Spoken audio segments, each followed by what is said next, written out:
I often say that I'm part of the best university in the world. And that's not the University of Waterloo, though University of Waterloo has some claim to fame. Hello. But my university is basically composed of all those people around the world whom I've encountered through research on mobbing, very many of whom have been mobbed themselves, even run out of their jobs. And by and large, they're a much brighter, more like Ian Pace there, right? Much brighter crowd of people than the people who haven't been mobbed in universities. So I'm grateful for that experience, actually. So we have one more virtual greetings here this morning, and that's from Latin America, from a woman named Florencia Peña Saint Martin, who's Mexican. She's an anthropologist.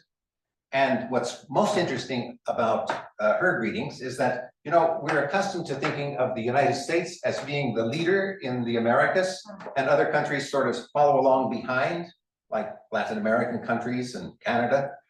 With respect to research on mobbing, Mexico and Latin America has really taken the lead. Already a dozen years ago, a conference much like this one took place in Mexico City, hosted and organized by Florencia Peña and her colleagues on workplace mobbing. And out of that grew an organization, a network of researchers of mobbing in what they call Ibero-America, Latin America. Those derived from Spain and Portugal. And that organization has already had something like 6 or 8 conferences in different places all around. Yes, ma'am. Am I right to think that she wrote the piece on public mobbing? She did. Yeah, okay, she's the one. Florencia Peña and an Australian scholar named Brian Martin jointly authored a splendid article on public mobbing. She does have an earlier connection with the United States. Florencia did her PhD at the University of Florida in Gainesville. I remember years ago, I made the comment that I said, you know, Florencia, you don't really know what winter is, do you? And I said that from a Canadian point of view. And she said, oh no, when I was in Gainesville, we had winter in Gainesville. Yes. So I give you Florencia Peña. How do I do this?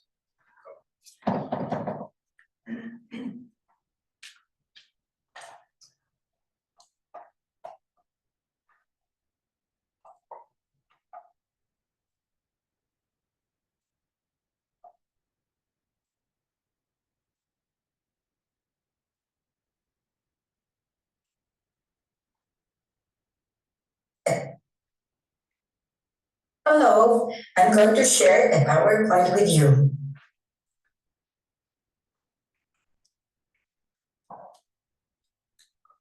From Latin America, we send you greetings to all the attendees to the Niagara conference on workplace mobbing, very especially to Dr. James Maher, to Dr. Rick Stile, to Dr. Tim Rimet, and Dr. Kenneth Wesius, member of the scientific committee and a friend and colleague that has been very supportive and kind, sharing his knowledge and experience with all us in Latin America, especially through the Spanish section of his very important portal. I am Florencia Peña, anthropologist, full-time professor at the National School of Anthropology and History, located in Mexico City. In 2011, I had the privilege of co-organizing the first Ibero-American conference on workplace and institutional mobbing. That conference happened 13 years ago. Ken Wesius was our keynote speaker, and he also conducted a mini course on mobbing at work. Organizing this first conference, the committee reached 2 different dilemmas that imply an unfinished discussion: how to call the phenomena we all here are interested in. We avoided referring it only to workplace and to bullying. At least in Latin America, it is found in institutional interactions, even between people without working relationships. For example, colleagues in civil society organizations, neighborhoods, non-governmental organizations, between students and professors, and so on. Also, in most In almost any language other than English, the original layman concept of mobbing is used to refer to collective and organized aggressions toward attackers in workplaces and institutional dynamics. However, when it is translated into English, it becomes workplace bullying. At least in Latin America, where relationships, family, friends, colleagues are so important, it is not the same being harassed by a single bully than feeling assaulted by the group where belonging to is expected. Hence, several researchers, including Kane and Janice Harper, sustain that experiencing collective aggressions or mobbing and being bullied by a single individual are not the same phenomena.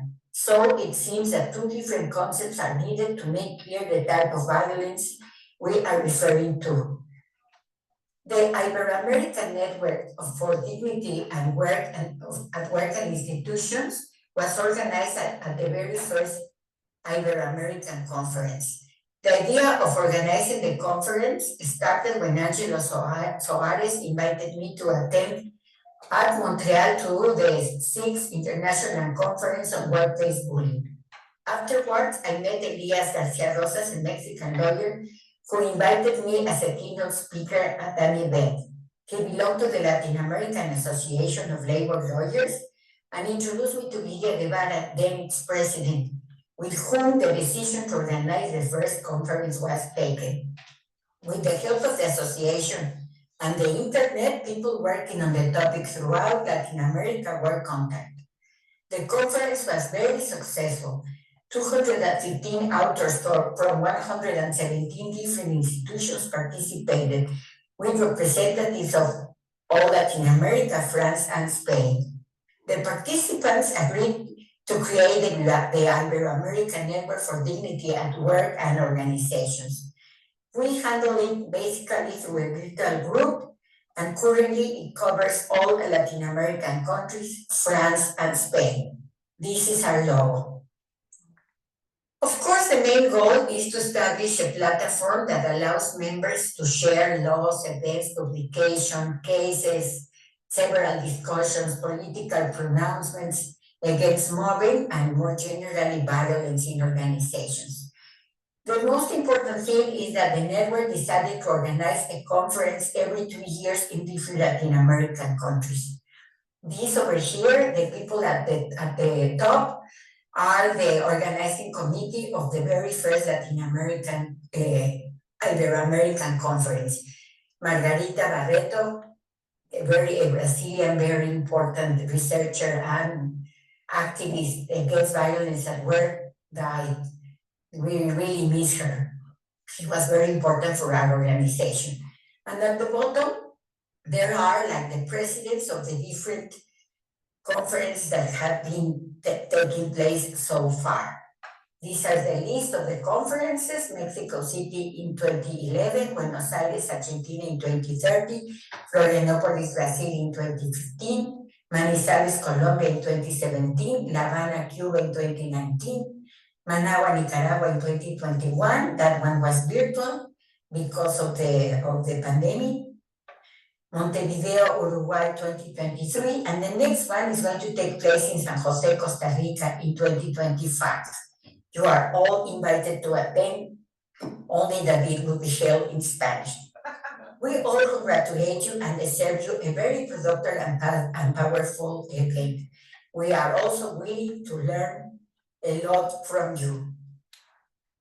Okay, this is me, and thank you very much for giving me the opportunity to present what we are doing in Latin America and Ibero-America, because Spain and France are considered